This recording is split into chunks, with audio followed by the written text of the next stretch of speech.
Schedules of Indian constitution. Schedules Indian constitution में जो schedules हैं वो एक तरह के टेबल हैं जो हमें एडिशनल इन्फॉर्मेशन प्रोवाइड करते हैं अबाउट कॉन्स्टिट्यूशन, जो कि हमें आर्टिकल में इंफॉर्मेशन नहीं मिलेगी, और ये हमें ऐसा डाटा भी प्रोवाइड करती है जिसकी शायद हमें आर्टिकल को समझने में या आर्टिकल को यूज़ करने के लिए रेफरेंस में यूज़ हो सकती है। वैसी वो इन्फॉर्मेशन हमें जो एडिशनल टेबल्स में मिलती है उन टेबल्स को हम शेड्यूल कहते हैं। तो स्टार्टिंग में जब 1950 में 26 जनवरी 1950 में जब हमारा कॉन्स्टिट्यूशन इनैक्ट हुआ, उस समय हमारे कॉन्स्टिट्यूशन में 8 शेड्यूल्स थे।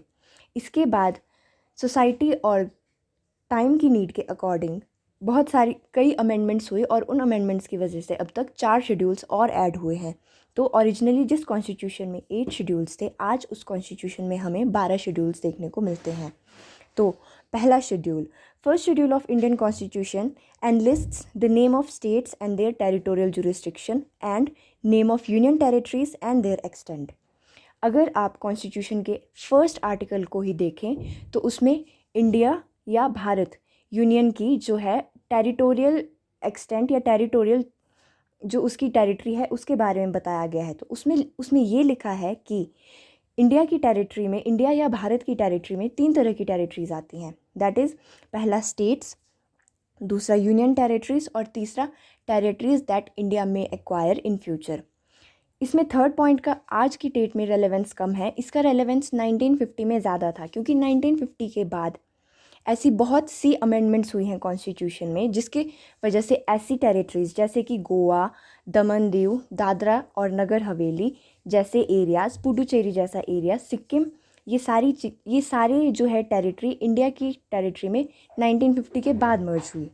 तो इन सारी टेरिटरीज़ को हम जो फर्स्ट आर्टिकल के में थर्ड पॉइंट था कि टेरिटरीज़ विच इंडिया में एक्वायर इन फ्यूचर, उसके डिस्क्रिप्शन में लेते हैं, क्योंकि कॉन्स्टिट्यूशन बनाने वालों के मन में ये चीज़ थी कि बाद में कुछ टेरिटरीज़ ऐसी हैं जो इंडिया एक्वायर कर सकता है।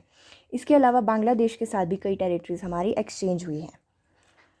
तो हमारे फर्स्ट शेड्यूल में हमारे कॉन्स्टिट्यूशन के फर्स्ट आर्टिकल में जिस टेरिटरी को डिफ़ाइन किया गया है, जिस टेरिटरी के बारे में मेंशन किया है, उस टेरिटरी में आने वाले 28 स्टेट्स और 8 यूनियन टेरिटरीज़ की लिस्ट हमें कहाँ मिलती है? वो हमें फर्स्ट शेड्यूल में मिलती है। वो हमें कॉन्स्टिट्यूशन में और कहीं नहीं मिलेगी, पर वो हमें फर्स्ट शेड्यूल में मिलेगी। फिर आती है बात सेकंड शेड्यूल की। सेकंड शेड्यूल जो है गवर्नमेंट के, या हम कह सकते हैं गवर्नमेंट के या फिर स्टेट के कुछ मेजर पोस्ट्स हैं, उनकी एमोल्यूमेंट्स, अलाउंस और प्रिविलेजेस के बारे में बताता है। और इसमें जिस ऑफिस की एमोल्यूमेंट्स, अलाउंस और प्रिविलेजेस के बारे में बताता है वो है president of India, governor of state, speaker and deputy speaker of Lok Sabha, chairman and deputy chairman of Rajya Sabha, speaker and deputy speaker of legislative assembly, chairman deputy chairman of legislative council, जजेस of supreme court, जजेस of high court and controller and auditor general of India. और आपको ये पता होगा कि इन सब की जो एमोल्यूमेंट्स, अलाउंसेस और प्रिविलेजेस हैं, इसको पार्लियामेंट वोट नहीं कर सकता है। ये इन 9 पोस्ट्स की, इन 9 ऑफिसेज़ की जो है एमोल्यूमेंट, अलाउंसेस और प्रिविलेजेस जो है कॉन्स्टिट्यूशन में सेकंड शेड्यूल में ऑलरेडी मेंशन्ड हैं। आप देख सकते हैं इसमें अटॉर्नी जनरल ऑफ इंडिया का जिक्र कहीं नहीं है, एडवोकेट जनरल, स्टेट के एडवोकेट जनरल का जिक्र भी कहीं पर नहीं है, और ना इसमें मेंबर ऑफ पार्लियामेंट्स हैं, ना ही इसमें मेंबर ऑफ लेजिस्लेटिव असेंबली या लेजिस्लेटिव काउंसिल है। यहाँ पर सिर्फ स्पीकर, डिप्टी स्पीकर दोनों लोकसभा के और लेजिस्लेटिव असेंबली के, और चेयरमैन, डिप्टी चेयरमैन राज्यसभा के और लेजिस्लेटिव काउंसिल के हैं। इसके अलावा प्रेसिडेंट, गवर्नर हो गए। इसके अलावा जजेस, सुप्रीम कोर्ट, हाई कोर्ट, और इसके अलावा एक एक्स्ट्रा है controller and auditor general of India. इसके बाद बात आती है थर्ड शेड्यूल की। थर्ड शेड्यूल में जो है अलग अलग ऑफिसेज़ की ओथ और एफर्मेशन के बारे में दिया गया है। अब हम ये देखते हैं कि थर्ड शेड्यूल में किन किन की ओथ और एफर्मेशन की बात दी गई है। Union minister, candidates for the election to the parliament, member of parliament, जजेस of supreme court, controller and auditor general of India, the state ministers, candidates to the election of state legislature, member of state legislature and जजेस of high court. इसमें ministers की oath के बारे में दिया है, union as well as state ministers. फिर इसके बाद जितने भी कैंडिडेट्स आपके पार्लियामेंट के इलेक्शन में या स्टेट लेजिस्लेचर के इलेक्शन में फ़ाइट करेंगे, कंटेस्ट करेंगे, उनकी ओथ के बारे में दिया गया है। इसके अलावा member of parliament as well as state legislatures, इसमें लेजिस्लेटिव असेंबली भी आएगा, लेजिस्लेटिव काउंसिल भी आएगा। पार्लियामेंट में लोकसभा भी आएगा, राज्यसभा भी आएगा। जजेस of supreme court as well as high court. इसके अलावा controller and auditor general of India. इसके बाद बात आती है फोर्थ शेड्यूल की। फोर्थ शेड्यूल में allocation of seats in Rajya Sabha to the states and union territories. हर यूनियन टेरिटरी और हर स्टेट का क्या रिप्रेजेंटेशन रहेगा राज्यसभा में, उसके बारे में जो डिटेल हमें मिलेगी वो फोर्थ शेड्यूल में मिलेगी। अभी सबसे ज़्यादा जो है राज्यसभा में सीटें हैं वो हमारी यूपी की है, और हिमाचल प्रदेश की राज्यसभा में 3 सीटें हैं। इसके बाद बात आती है फिफ्थ शेड्यूल की। फिफ्थ शेड्यूल में प्रोविजंस हैं related to schedule areas and schedule tribe. और फिफ्थ शेड्यूल में ये भी मेंशन किया गया है कि शेड्यूल एरिया और शेड्यूल ट्राइब से रिलेटेड कुछ उन्हें जो विशेषाधिकार दिए गए हैं, जो उनके बारे में भी दिया है। इसमें जो फिफ्थ शेड्यूल में जो स्टेट्स आते हैं वो आपके नॉर्थ ईस्ट स्टेट्स को छोड़ के मैक्सिमम ट्राइबल स्टेट्स आते हैं। फॉर एग्जांपल जम्मू कश्मीर, लेह लद्दाख, जो 2 यूनियन टेरिटरीज़ हैं।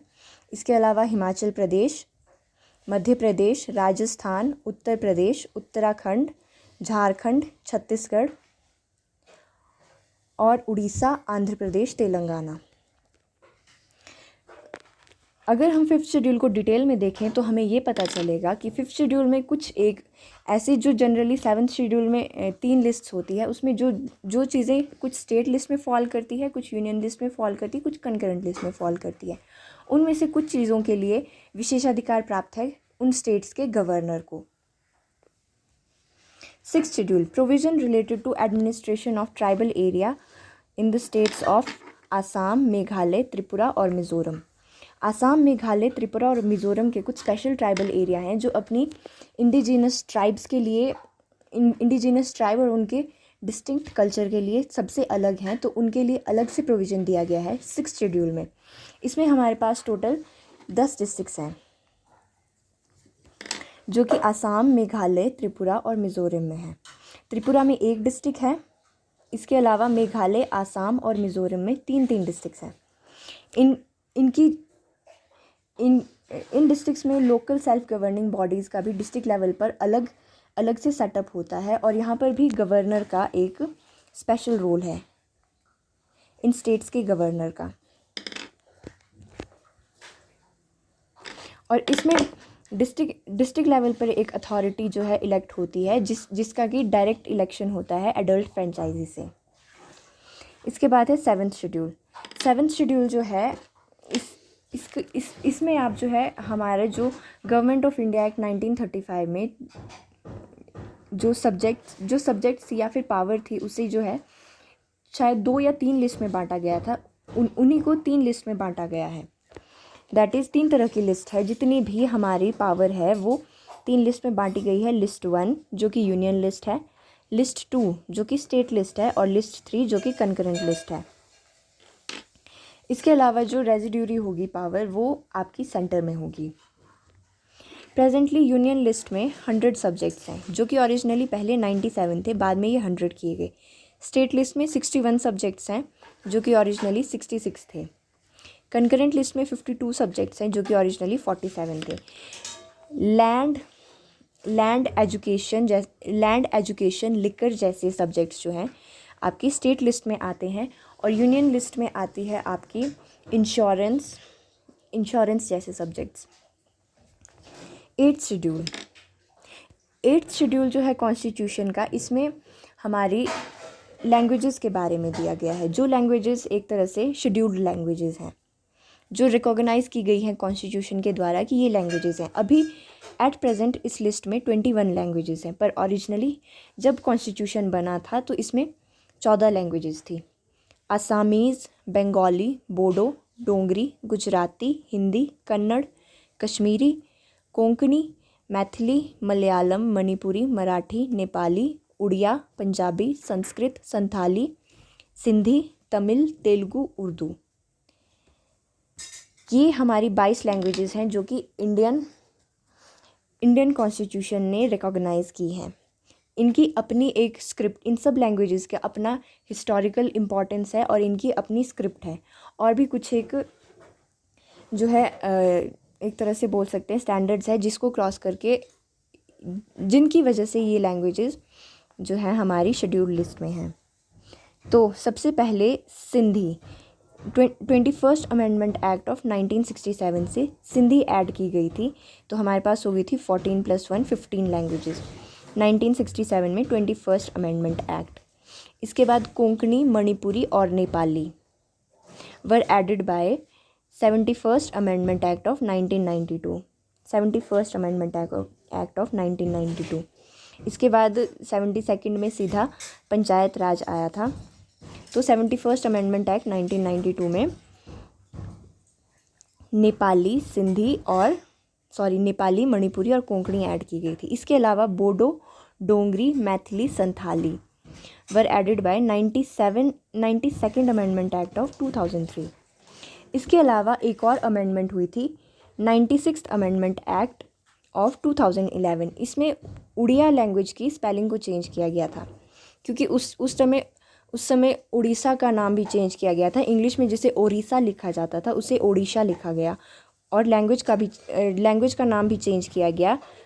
इसकी स्पेलिंग को ORIYA से ODIA किया गया 96th कॉन्स्टिट्यूशनल अमेंडमेंट 2011 में। तो हमारे ओरिजिनल कॉन्स्टिट्यूशन में 8 शेड्यूल्स थे, जिसको हम एक बार देख लेते हैं फिर से। फर्स्ट शेड्यूल था हमारा name of states and their territorial jurisdiction. Second schedule था हमारा name of union territories and their extent. First schedule का फर्स्ट पॉइंट था name of states and their territorial jurisdiction. Second point था name of union territories and their extent. और इसके बाद था second schedule, जिसमें किसके बारे में एक्सप्लेनेशन दी गई थी, provisions regarding emoluments, allowance and privileges of President of India, Governor of State, Speaker and Deputy Speaker of Lok Sabha and Legislative Assembly, Chairman and Deputy Chairman of Rajya Sabha and Legislative Council, Judges of Supreme Court and High Courts, and Comptroller and Auditor General of India. Article 3 में oaths और affirmation की बात थी, किस किस की, union minister, state minister, candidates of election to parliament, Lok Sabha as well as Rajya Sabha, and candidate of elections to state legislature, legislative assembly as well as legislative council. Members of parliament, both Lok Sabha and Rajya Sabha. Members of state legislature, both legislative assembly and legislative council. इसके अलावा जजेस of supreme court and जजेस of high court, और एक extra है controller and auditor general of India. उसके बाद है हमारा फोर्थ शेड्यूल, जिसमें है allocation of seat in Rajya Sabha in states and union territories. Himachal Pradesh में करेंटली 3 स्टेट्स हैं राज्यसभा की।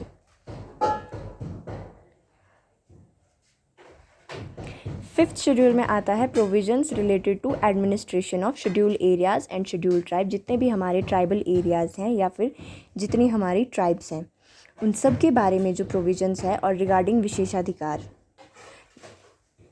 उसके बारे में हमारा 5th शेड्यूल में बताया गया है। 6th शेड्यूल में स्पेशल 4 स्टेट्स है जहाँ की ट्राइब्स जो है अपने डिस्टिंक्ट कल्चर के लिए बाकी ट्राइब्स से अलग हैं और वल्नरेबल भी हैं वो ट्राइब्स, इसलिए उनके लिए अलग से प्रोविज़न दिया गया है ताकि उनके कस्टम्स के अकॉर्डिंग वहाँ पर गवर्नेंस की जा सके। उसमें आते हैं आसाम, मेघालय, त्रिपुरा, मिज़ोरम। इसमें टोटल 10 डिस्ट्रिक्ट्स हैं जो 6 शेड्यूल के अंडर लिस्ट हुई हैं। आसाम में 3 है, मेघालय में 3 है, त्रिपुरा में 1 और मिज़ोरम में 3। मेघालय में गारो, खासी, जंशिया है। बाकी मिज़ोरम, त्रिपुरा, आसाम को मुझे याद नहीं। और 7th शेड्यूल में जो है डिवीज़न ऑफ पावर की गई है यूनियन और स्टेट के बीच में 3 लिस्ट में। List 1 union list, list 2 state list, list 3 concurrent list. और ओरिजिनली यूनियन लिस्ट में 97 सब्जेक्ट्स थे और आज की डेट में 100 हैं। स्टेट लिस्ट में 66 सब्जेक्ट्स थे, आज 61 है। कंकरेंट लिस्ट में 47 सब्जेक्ट्स हैं, आज 52 है। Land law and order and police generally state list में है फॉर एक्सेप्ट फॉर दिल्ली। इसके बाद एट्थ शेड्यूल में 22 लैंग्वेजेस हैं जो कि हमारी कॉन्स्टिट्यूशन में शेड्यूल्ड लैंग्वेजेस हैं, उनकी लिस्ट दी गई है, वो 22 लैंग्वेजेस हैं। और इसमें भी कुछ अमेंडमेंट्स हुई थी। सबसे पहले हुई थी 21st अमेंडमेंट एक्ट 1976 जिसमें सिंधी ऐड की गई थी। फिर Konkani, Manipuri, Nepali 71st amendment act of 1992। फिर Bodo Dongri, Maithili, Santhali 92nd amendment act 2003। इसके अलावा 96th अमेंडमेंट एक्ट में उड़िया की स्पेलिंग बदली गई थी जो कि 2011 में हुआ था। तो ये 8 शेड्यूल ओरिजिनली कॉन्स्टिट्यूशन में थे। इसके बाद 4 शेड्यूल्स कॉन्स्टिट्यूशन में और ऐड किए गए थे। 9th शेड्यूल, इसको जो है फर्स्ट अमेंडमेंट एक्ट 1951 में लाया गया था। उस टाइम जो प्रॉपर्टी का राइट था वो फंडामेंटल राइट था, और क्योंकि इंडिया में जो ज़मीन है, लैंड जो रिसोर्स है, वो बहुत कम लोगों के पास कंसंट्रेटेड था, तो उसको सब में बांटने के लिए एक तरह से सोशलिस्ट स्टेप उठाया गया था कि जिसके पास कुछ लैंड सीलिंग एक्ट्स लाए गए थे जिसके अकॉर्डिंग अगर आपके पास एक लिमिट से ज़्यादा ज़मीन है तो वो आपको उस ज़मीन की ओनरशिप नहीं रहेगी। तो उससे रिलेटेड एक्ट्स और रेगुलेशंस के लिए जो है फर्स्ट अमेंडमेंट एक्ट 1951 लाया गया, 9th शेड्यूल।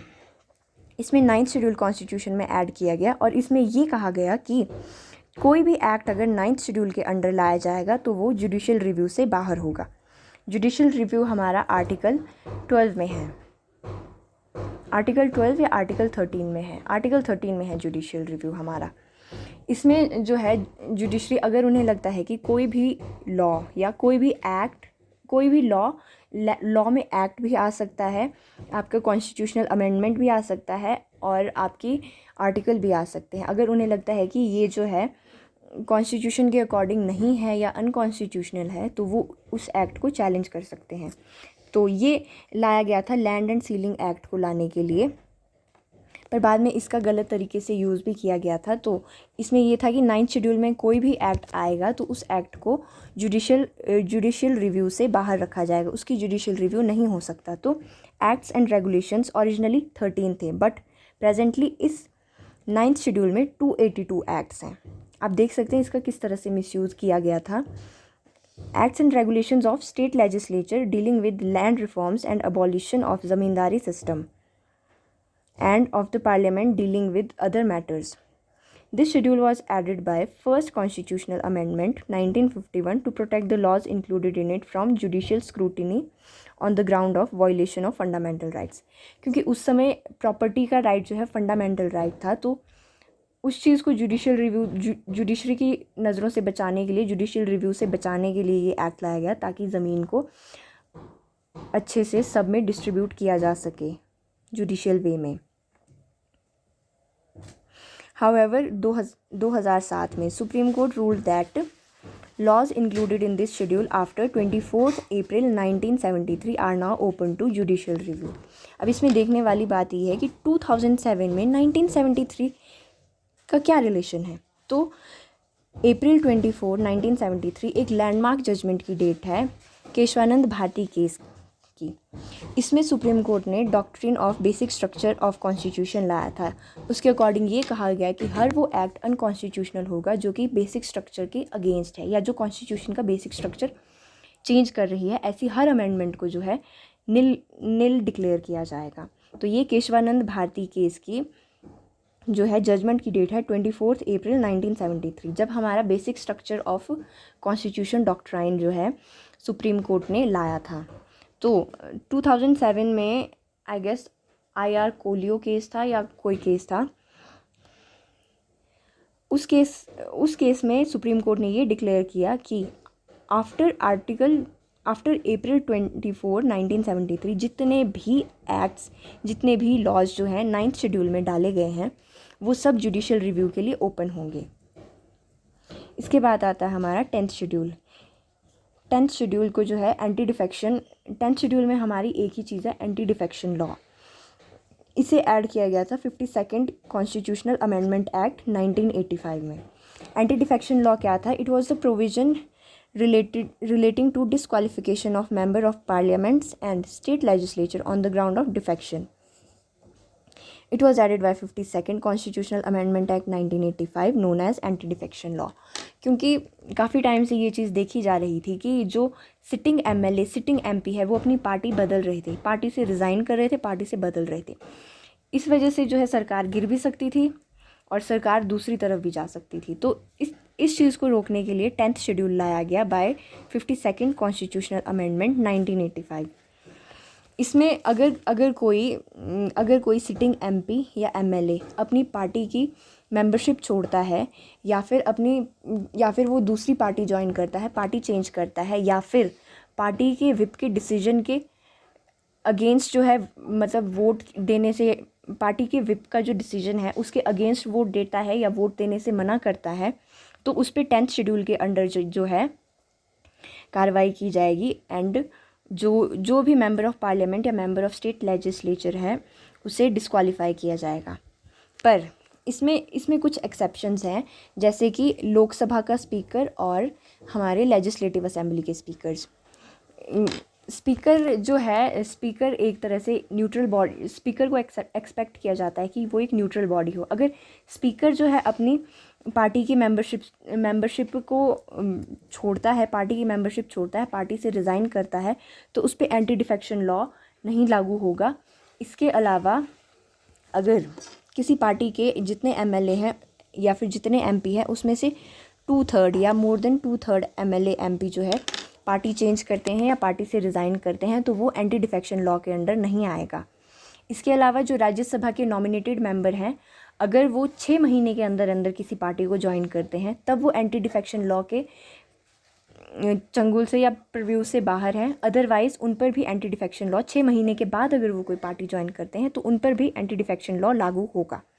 और एंटी डिफेक्शन लॉ से रिलेटेड जो भी फैसला होगा वो हमारे स्पीकर के हाथ में होता है। In case of parliament Lok Sabha का speaker, and in case of legislative assembly हमारे लेजिस्लेटिव असेंबली के स्पीकर।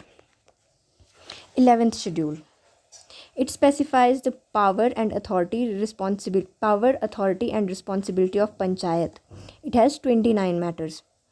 और ये शेड्यूल जो है 73rd अमेंडमेंट एक्ट ऑफ 1992 में ऐड किया गया था। उसी तरह से 12th शेड्यूल है about the power, authority and responsibility of municipalities, और इसमें 18 मैटर्स हैं। और ये शेड्यूल ऐड किया गया था 74th अमेंडमेंट एक्ट 1992 में। इसमें जो 29 और 18 मैटर्स हैं, इसमें मेनली क्लीनलीनेस, सैनिटाइजेशन के बारे में है, और इसके अलावा लिकर, और आप देखेंगे अगर 12th शेड्यूल में तो इसमें जैसे अर्बन प्लानिंग, ऐसे टॉपिक्स हैं।